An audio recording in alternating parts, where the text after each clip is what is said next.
नमस्कार, आप देख रहे हैं जनसंवाद 24x7। कुंभ प्रयागराज में संपन्न होने जा रहा है, अपने अंतिम दौर में है। 26 फरवरी 2025 को महाशिवरात्रि के बाद कुंभ का समापन हो जाएगा।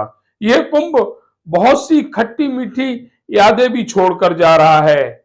जहां 144 साल बाद इस महाकुंभ का आयोजन हुआ, हम इसकी पुष्टि नहीं कर रहे क्योंकि महाकुंभ का जिक्र किसी भी शास्त्र में नहीं है, लेकिन फिर भी 144 बाद जिस महाकुंभ का आयोजन हुआ, जिसे भारतीय जनता पार्टी ने बहुत ही जोर शोर से संपन्न कराया, उत्तर प्रदेश सरकार ने इस महाकुंभ के आयोजन में पूरी ताकत झोंक दी। ये महाकुंभ बहुत सी खट्टी मीठी यादें छोड़ रहा है, जैसे मौनी अमावस्या पर भगदड़, जहां बहुत से श्रद्धालुओं की जान गई।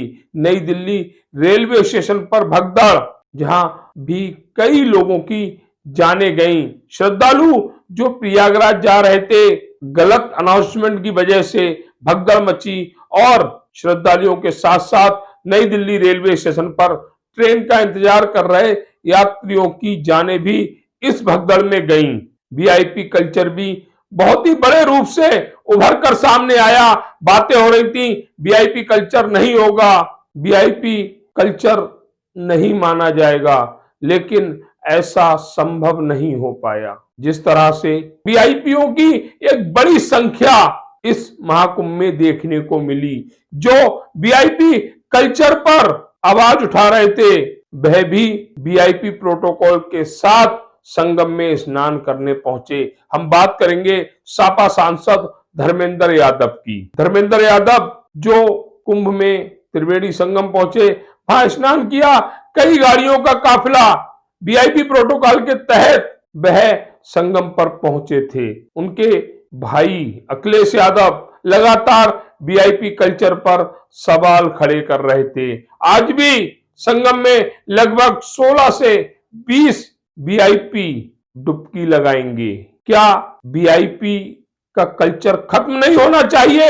जिस तरह से कुंभ में भीड़ थी, जनसैलाब था, उस जनसैलाब में वीआईपीओं का क्या काम? लेकिन शायद ये हिंदुस्तान के नेता हैं, इन्हें आम जनता के साथ चलने से ज्यादा अपनी ताकत का एहसास कराना होता है, जिसके चलते कुंभ में यह ठाट बाट के साथ पहुंचते हैं। संत समाज की समझ में आती है, लेकिन नेता, जनप्रतिनिधि जिन्हें जनता ने चुना है, उन जनप्रतिनिधियों को वीआईपी प्रोटोकॉल मिलता है और वह जनता ऐसे नेताओं को मंत्री बनाती है, एमएलए, विधायक, सांसद बनाती है, वह मारी जाती है, कभी भगदड़ में, कभी आग लगने के कारण। जिस तरह से इस बार महाकुंभ का आयोजन किया, देश के 1/3 लोगों ने कुंभ में स्नान किया, एक बड़ी संख्या थी। ऐसा आयोजन न पहले कभी हुआ है, न आगे कभी हो पाएगा, लेकिन उसके बावजूद भी अव्यवस्थाएं काफी थी जो वहां के लोगों ने बताई। नई दिल्ली की घटना ने जिसका एहसास कराया, ऐसी ही यादें कुंभ की वह बुरी यादें हैं जिन्हें हर कोई भूलना चाहेगा, उन परिवारों को छोड़कर जिन परिवारों ने अपने लोग इस कुंभ में खोए हैं। अगर जनसंवाद की खबर आपको लगती है अच्छी और सच्ची, तो हमारे चैनल को लाइक और सब्सक्राइब करें।